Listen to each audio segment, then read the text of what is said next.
Saat itu semua teman kami sudah berkumpul kecuali Rizal.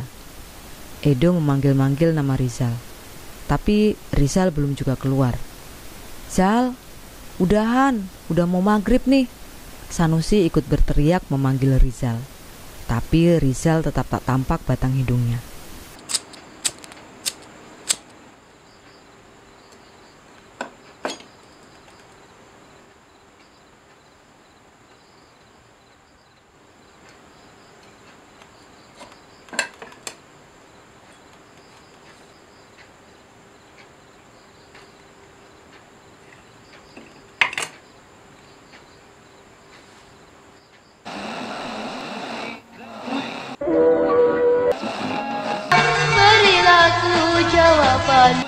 Selamat datang di podcast Kopi Hitam.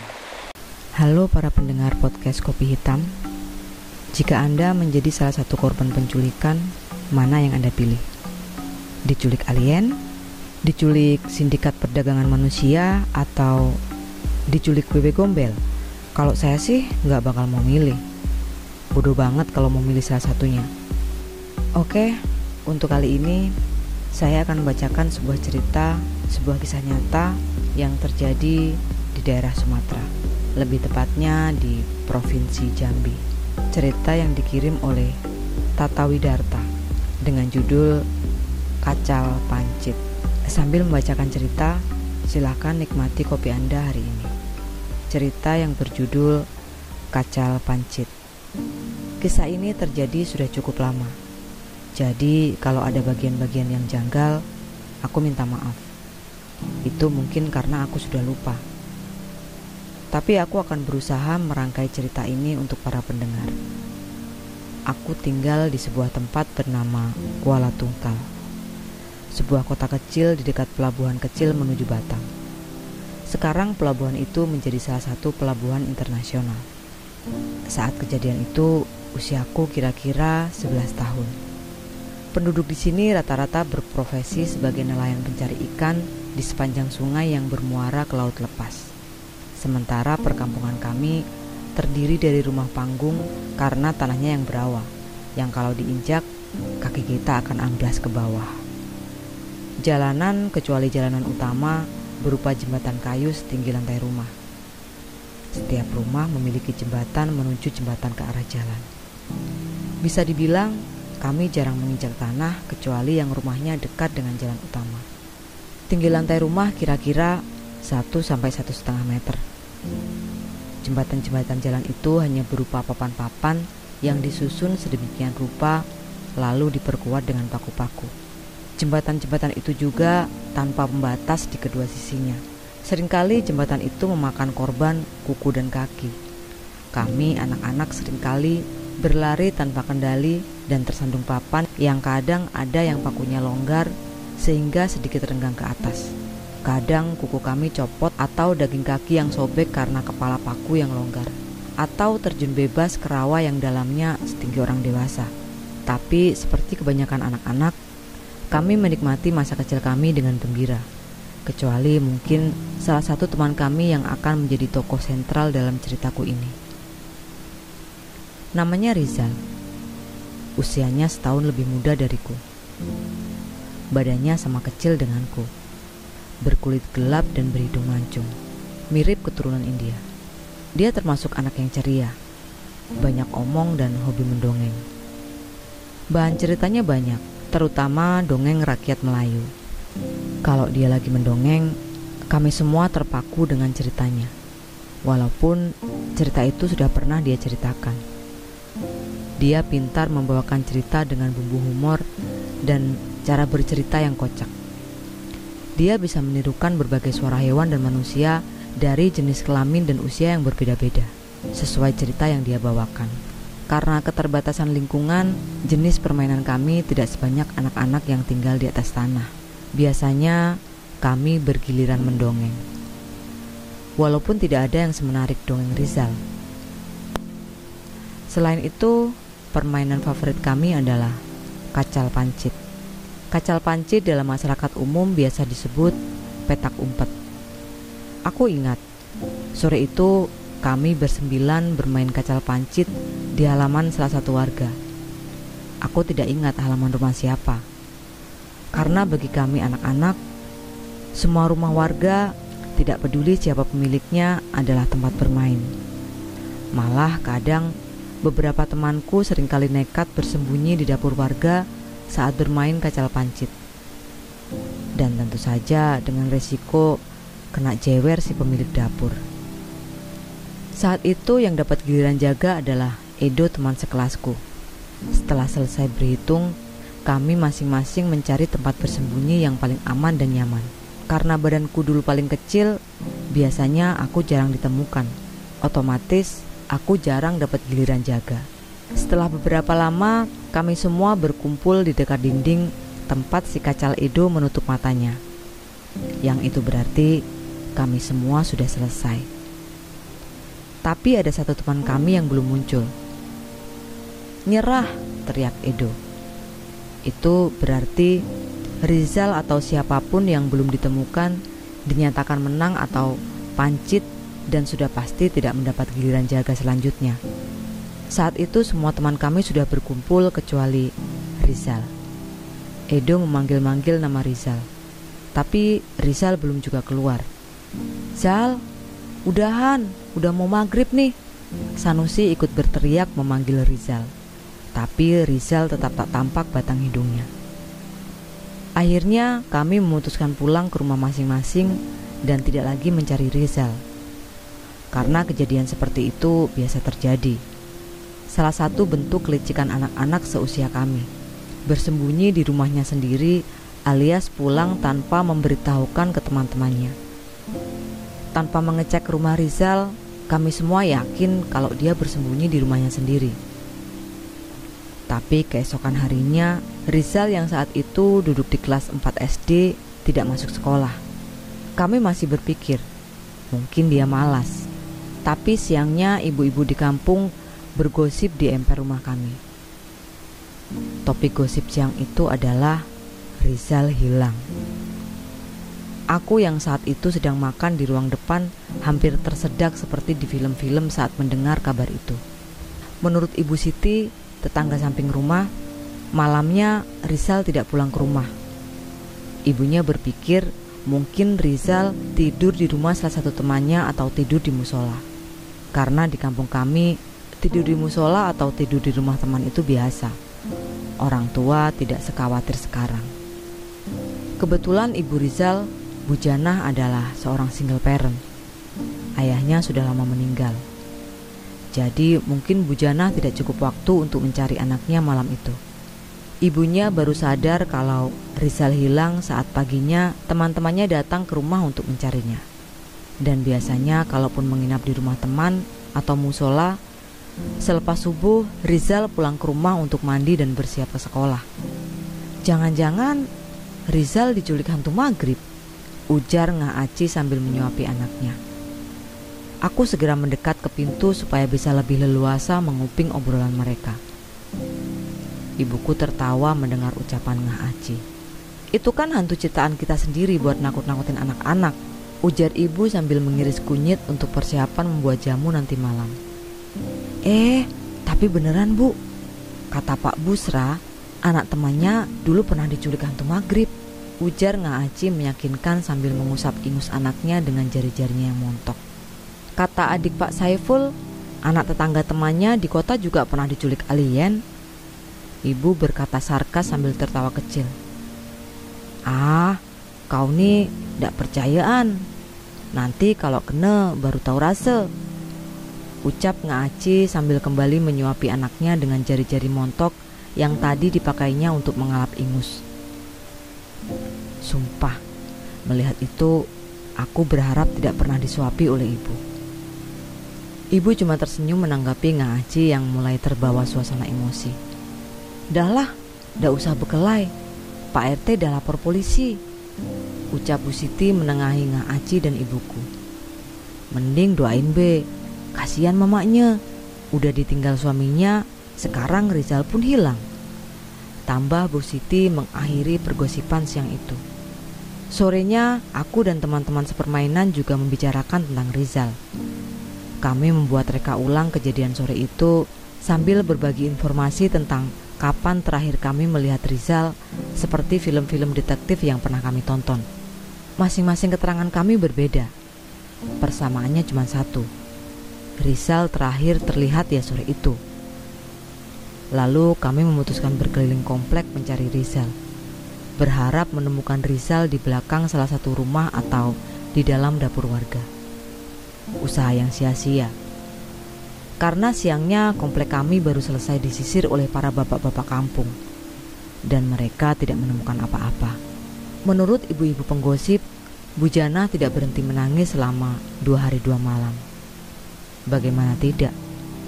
Rizal itu anak satu-satunya. Suaminya meninggal saat Rizal masih bayi, dan Bu Jana tidak pernah menikah lagi. Sehari, 2 hari, seminggu, 2 minggu, sebulan. Lama-kelamaan kami melupakan cerita tentang hilangnya Rizal. Dan polisi yang menurut info sudah dilapori oleh Pak RT tidak pernah sekalipun datang ke kampung kami. Bu Jana juga mulai bisa melupakan kesedihannya dengan menyibukkan diri berdagang di pasar dekat pantai. Kami teman-teman sepermainannya juga mulai melupakan kejadian itu, tapi tidak melupakan sosoknya. Teman yang ceria dan jago mendongeng. Lalu 8 tahun kemudian, kondisi 8 tahun banyak sekali perubahan di kampung kami. Jembatan-jembatan kayu sudah banyak yang diganti dengan beton. Rumah-rumah panggung kayu sudah banyak yang berubah bentuk menjadi rumah panggung permanen. Yang tidak berubah adalah teman-teman sepermainanku. Mereka masih tetap tinggal di kampung itu. Beberapa pernah pergi merantau sepertiku, tapi akhirnya kembali lagi. Karena aku sudah menjadi lelaki dewasa, aku mulai bekerja serabutan. Kadang ikut bapak mencari ikan, kadang menjadi kuli bangunan. Ada kalanya hari-hari kosong tanpa pekerjaan. Biasanya saat hari-hari kosong, kami bersama teman-teman nongkrong di sebuah warung kecil milik seorang perantauan dari Aceh. Kami menyebutnya Warung Mama. Pada suatu hari, aku, Edo, Arif, dan Sanusi sedang menikmati minuman dingin di Warung Mama. Dari arah jalan utama, terlihat seorang lelaki berbadan tinggi besar dan berkulit legam berjalan ke arah kampung kami. Aku merasa familiar dengan wajahnya. Hidungnya yang mancung dan kulitnya yang gelap mengingatkanku pada seseorang di masa lalu. Ternyata pikiranku sama dengan pikiran teman-temanku. Kok kayak kenal ya? Celetuk Edo memecah konsentrasi kami yang sedang memandangi sosok yang sedang berjalan itu. Iya, kayak sering lihat. Tapi di mana ya? Tambah Arif sambil mengaduk minumannya. Di TV kali, seru Mama ikut nimbrung dengan obrolan kami. Kami terdiam saling pandang. Jangan-jangan benar dia seorang aktor atau bintang iklan. Langkah si lelaki asing sampai di depan warung Mama. Dia menoleh ke arah kami. Arif berdiam pelan sambil merapikan bajunya. Mungkin dia pikir itu beneran artis dan dia mau cari perhatian, berharap diajak tampil di TV.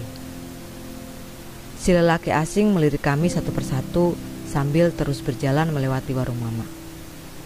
Kayaknya orang itu pernah main di film Indosiar, bisik Arif di telingaku. Aku diam tidak menjawab. Aku yakin dia bukan artis. Mana mungkin seorang artis berjalan sendirian tanpa membawa apa-apa.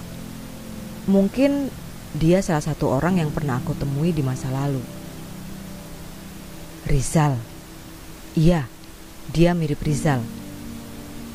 Tapi aku memilih tidak mengatakan hal itu ke teman-temanku karena masih kurang yakin dengan ingatanku sendiri. Dan di kampung kami semua sepakat tidak membicarakan Rizal demi menjaga perasaan Bu Jana. Selang beberapa jam, kampung kami dihebohkan oleh berita kepulangan Rizal. Ternyata benar, itu Rizal si anak hilang. Rizal sempat kebingungan mencari rumahnya karena ibunya sudah pindah rumah ke arah yang lebih dalam lagi. selisih 5 rumah dari rumahnya yang lama. Bu Janah kembali menangis histeris melihat kepulangan Rizal. Tapi kali ini tangisan haru dan bahagia. Seketika rumah Bu Janah ramai dikunjungi para warga yang ingin memberi ucapan selamat atau sekedar memastikan kepulangan Rizal. Beberapa dari kami, teman-temannya, juga datang menjenguk Rizal. Tapi rumahnya terlalu ramai. Tidak sedetik pun di antara kami sempat mengobrol dengan Rizal. Untungnya keesokan harinya Rizal mendatangi warung Mama di jam biasa kami nongkrong. Kami senang sekali.